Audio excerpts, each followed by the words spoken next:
एक कक्ष में 600 बच्चियों को बैठा के अगर डिसिप्लिन की बात करेगा तो ये बिल्कुल भी उचित नहीं है, संभव ही नहीं है।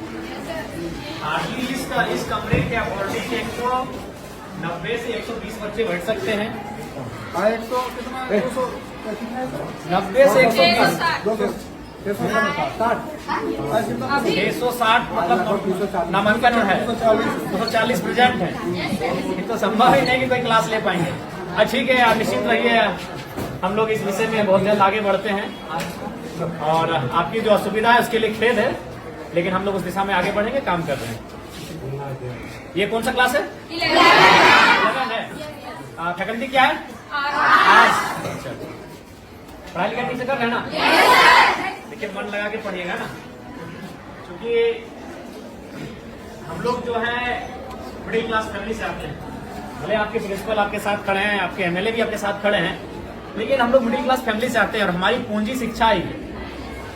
हमारे मम्मी पापा के पास उतने पैसे नहीं है कि अगर हम शिक्षा में अच्छा नहीं करेंगे तो हम कोई बढ़िया व्यापार को आगे बढ़ा सकते हैं, हम बड़े शहरों में जाके अपने आप को स्थापित कर सकते हैं। हमारी पूंजी ही हमारा एजुकेशन है। हम जितना बेहतर से यहाँ से निखर के जाएंगे उतना हम अपने आप को स्टेब्लिश करेंगे। तो इसलिए आप लोग किसी भी प्रकार का कोई कंप्रोमाइज नहीं कीजिएगा। हम जानते हैं कि हो सके आपको समस्या आएंगी, क्योंकि बहन लोग को थोड़ी आ सकती है, क्योंकि आज भी लोगों की मानसिकताएं वैसी हैं, लेकिन आप निश्चिंत रहिए, अब जमाना बदला है, जमाने के लोगों की सोच बदली है और हमें लगता है कि बेटा और बेटी को समान दृष्टिकोण से लोग देख रहे हैं। तो आपको भी कुछ अगर सुविधाएं आएंगे तो उससे आपको पार जाना है। और कभी शिकायत और समस्या को लेकर अपनी पढ़ाई से कंप्रोमाइज मत कीजिएगा, इस चीज से कंप्रोमाइज मत कीजिएगा।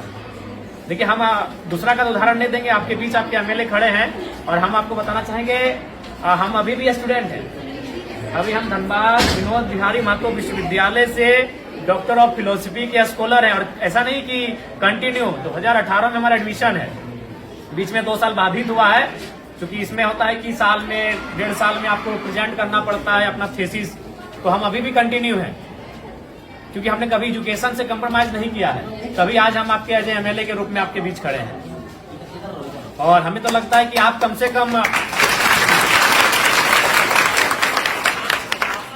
हमसे बेहतर परिवार से ताल्लुक रखते होंगे, क्योंकि हम उतना समय नहीं कि हम आपको अपनी घटना सुनाए, लेकिन संक्षिप्त में इतना बताना चाहेंगे कि हमने उस माँ ने हमें पढ़ाया है जिसने 28 साल की उम्र में अपने पति को खोया था।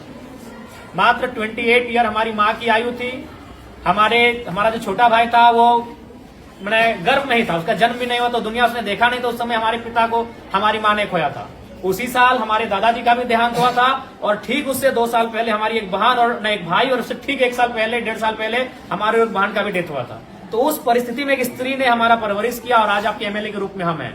हमने कभी एजुकेशन से कंप्रोमाइज नहीं किया है। आज भी हम स्टूडेंट हैं, आज भी हम स्कॉलर हैं। इसलिए आपको आपके एमएलए ये संदेश देना चाहेंगे कि किसी भी परिस्थिति में आप अपनी पढ़ाई से समझौता नहीं कीजिएगा। यही आपकी पूंजी है, क्योंकि आपके माता पिता अगर सक्षम है तो अच्छी बात है, हम भी शुभकामना देते हैं कि आप बहुत सक्षम हो। लेकिन ये अधिकांश ये सत्य है कि हम लोग मिडिल क्लास फैमिली से आते हैं और हमारी पूंजी पैसा नहीं है, हमारी पूंजी एजुकेशन है। आप जितना यहाँ से निखर के जाएंगे उतना बेहतर आपका भविष्य होगा। इसलिए कंप्रोमाइज बिल्कुल मत कीजिएगा। अगर आप पढ़ के जाएंगे तो कोई ना कोई रास्ता मिल जाएगा। अगर आप जमाने के अनुसार अपने आप को बनाएंगे तो कोई ना कोई रास्ता मिल जाएगा। अगर दुनिया में इतने लोग हैं तो उतना रास्ता भी है, लेकिन आप अपने आप को उस योग्य रखोगे तब ना।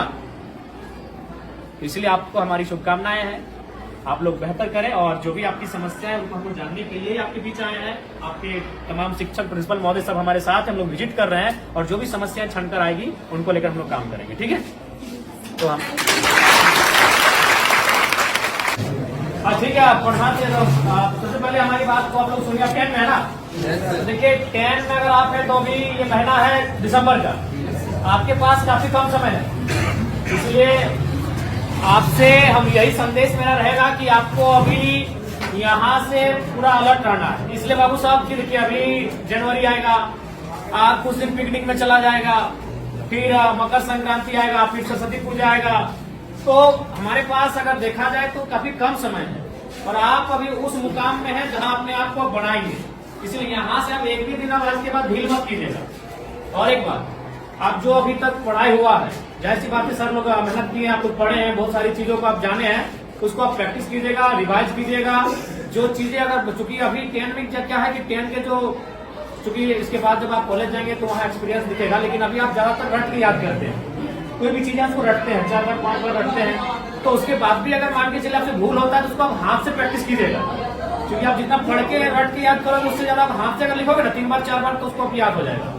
जो चीजें आपको लगता है कि नहीं इसको हम मेमोरी नहीं कर पा रहे हैं, याद नहीं कर पा रहे हैं, तो उसको आप कम से कम हाथ से प्रैक्टिस कीजिएगा, कई बार रफ लीजिएगा, उस रफ में 4 बार 5 बार लिखिएगा उस प्रश्न का उत्तर, तो आपको याद होने लगेगा। और एक बात सबसे महत्वपूर्ण याद रखिएगा, क्योंकि आप अभी अपने जीवन का सबसे महत्वपूर्ण उम्र में है, यही है, ये जो एज होता है ना, ये इसको हम टीन एज कहते हैं। हमको अपने आप को बनाना भी यही है और बिगाड़ना भी यही है। अब ये डिपेंड आप पे करता है। देखिए आपके माता पिता तो इस उम्मीद से आपको भेज रहे हैं कि मेरा बेटा वहां जाएगा, गुरुजी के सानिध्य में बैठेंगे, पढ़ेंगे तो पढ़ के आएंगे, लेकिन अब आप यहाँ क्या व्यवहार करते हैं ये आप पे डिपेंड करता है। तो इसीलिए आप यहाँ 4 घंटा 5 घंटा 6 घंटा समय देते हैं, तो उस 6 घंटा का रिजल्ट आना चाहिए ना।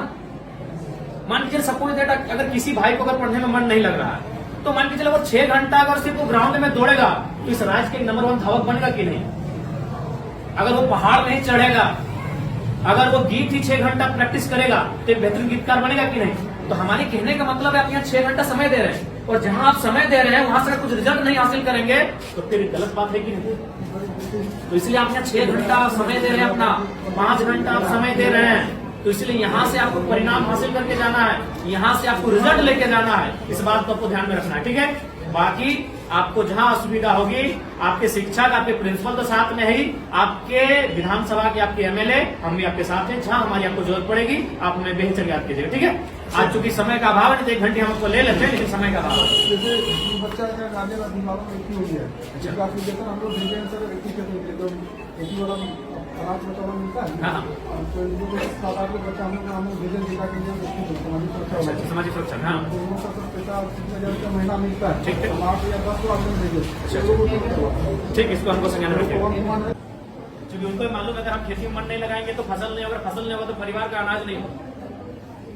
किसी को मन नहीं लगता, जब धान काटने के लिए जाते हैं पूछेगा मन लगता है, मन लगता है सिनेमा देखने में, मन लगता है मेला घूमने में, मन लगता है शॉपिंग करने में। काम में मन नहीं लगता है, वहां लगाना पड़ता है, क्योंकि वही काम आपका पहचान है, वही काम आपका कर्म है, तो मन वहां लगाना पड़ता है। अभी आपका कर्म है आपका शिक्षा अर्जन करना, ये आपका कर्म है, इसलिए आपको मन लगाना है। और लगता है तो अच्छी बात है, अगर लगता है तो अच्छी बात है, और नहीं लगता है तो लगाना पड़ेगा। और बाकी आपकी समस्याओं से हम लोग अवगत हो रहे हैं, काफी समस्याएं हैं आपके विद्यालय में, और आपकी समस्याओं का निराकरण के लिए हम लोग हमेशा प्रयासरत रहेंगे। और आप लोग बढ़िया से मन लगा के पढ़िए, हमारी शुभकामनाएं हैं। अगर कुछ समस्याएं होंगी आप सीधा हमसे संपर्क कीजिएगा, और बेहिचक अपनी बात को रखिएगा, डर भय मत कीजिएगा कि हम आपके एमएलए हैं, हम आपके